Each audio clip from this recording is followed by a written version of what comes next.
من اسكندريه مدينه الدلع والسهر والفرفشه، جايب لكم النهارده اتشا. المكان هناك مقسوم لجزئين، جزء اندور وجزء اوت دور. الجزء الاوت دور الفيو بتاعه جامد جدا على البحر عدل. اللي عجبني هناك اكتر كمان الديكورات اللي هو عاملها، كل عمود او كل حته من دولت ينفع نتصور فيه. المكان هناك معمول على الطراز الاوروبي، وزي ما قلت لكم اكتر حاجه هتعملوها ان انتوا هتتصوروا هناك. وطبعا اول حاجه ممكن تبدا بيها يومك انك تاخد قهوتك من عندهم. مش بس كده، انت كمان هتعرف مراحل تصنيع القهوه من اول لما قالوا يا قهوه لغايه دلوقتي. هتلاقي كل الاجهزه اللي اتعمل بيها القهوه على مر العصور. والصراحه كمان المنيو بتاعهم تتوه فيه، عندهم فرايتي كتير تختار منها. والاهم بقى من كل ده انهم كل ساعه كده بيعملوا شو كده يطلع الطاقه السلبيه اللي كلنا مشحونين بيها اليومين دول. هتلاقوا الاستاف كده كله واقف بيسقف كده، كله بيضحك والمكان كله بهجه. حتى الكلاينت هناك كده كلهم مبسوطين كده وبيضحكوا. المكان ده فعلا بيدخل كميه طاقه ايجابيه كلنا محتاجينها اليومين دول. بجد شابول اتشا. اتبسطنا وشحنا طاقه ايجابيه. يلا بينا بقى ندخل نجرب اكل اتشا. وبدانا اول حاجه بسلطه اتشا على اسم المكان. المكونات بتاعتها عباره عن كابوتشي وفلفل الوان وذره حلوه وفاصوليا حمراء ومشروم، وفوق ده كله بقى بيف بيكون مشوي وشرايح الدجاج المشويه بالباربيكيو. وكل ده غرقان تحت صوص الرانش وميكس الجبنه الشيدر. سعرها كان 140 جنيه. بجد طعمها جامد جدا. طعم شرايح الفراخ المشويه مع الصوصات وقطع المشروم مع صوص الباربيكيو هياخدك في حته تانية خالص. السلطه دي جامده جدا. ويلا بينا بقى نتقل شويه، ودخلنا كده على البنه جمبريتي، ودي عباره عن جمبري والبينك صوص وشويه من الريحان وجبنه بارميزيان وشريحه من التوست المحمصه بالزبده والثوم. ودي بقى كان طعمها جامد جدا. سعر الطبق ده كان 180 جنيه. المكرونه مع الجمبري الطعم كده سايح في قلب بعضه. الجمبري مستوي ما بيشدش، طعم المكرونه مظبوط، السوا بتاعها مظبوط، الصوص طعمه جامد جدا. المكرونه دي انا اعتمدتها في اسكندريه خلاص.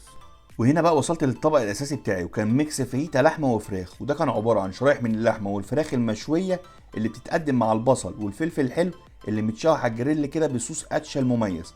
وسعرها كان 270 جنيه. طب بذمتكم في جمال وحلاوه صوت التشه دي؟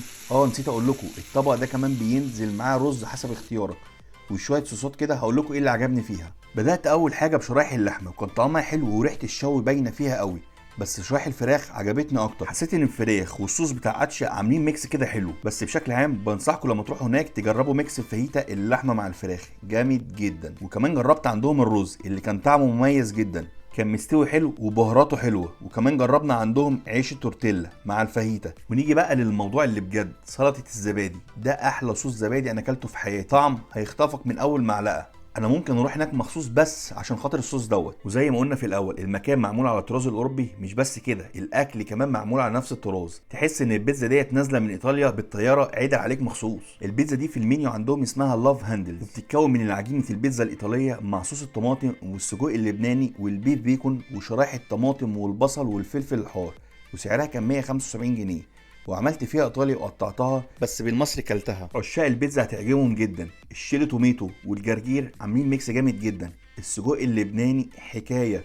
العجينه بتاعت البيتزا مش موجوده، رقيقه، مش هتحس بطعمها خالص. تعالوا بصوا كميه الحشو عامله ازاي. كميه الحشو موجوده قد ايه. من الاخر البيتزا عندهم حكايه. وخلاص وصلنا للحلو اللي اشكاله عندهم جامده جدا وخطيره. جربنا اول حاجه تمارا دوم شوكليت، ودي عباره عن بوله من الايس كريم متغطيه بالشوكولاته مع كيكه التمر. كل ده بنغرقه بصوص التوفي الملهلب اللي اول لما بينزل بيسيح الشوكولاته على طول. طعم الايس كريم مع الشوكليت مع التوفي حكايه خطير. كيكه التمر طعمها جامد جدا. انا اول مره اجرب كيكه التمر دي، بجد لازم كلكم تجربوها. وسعرها كان عامل 127 جنيه. والديزرت التاني اللي جربناه البوتزي كوكا، ودي عباره عن كيكه بكريمه وصوص الشوكولاته بس طعمها خطير. وسعرها كان عامل 120 جنيه. كده خلص الفيديو بتاعنا. اتشا فاتح على كورنيش اسكندريه في سان ستيفانو. هسيب لكم لينك الصفحه والمنيو في اول كومنت. سلام.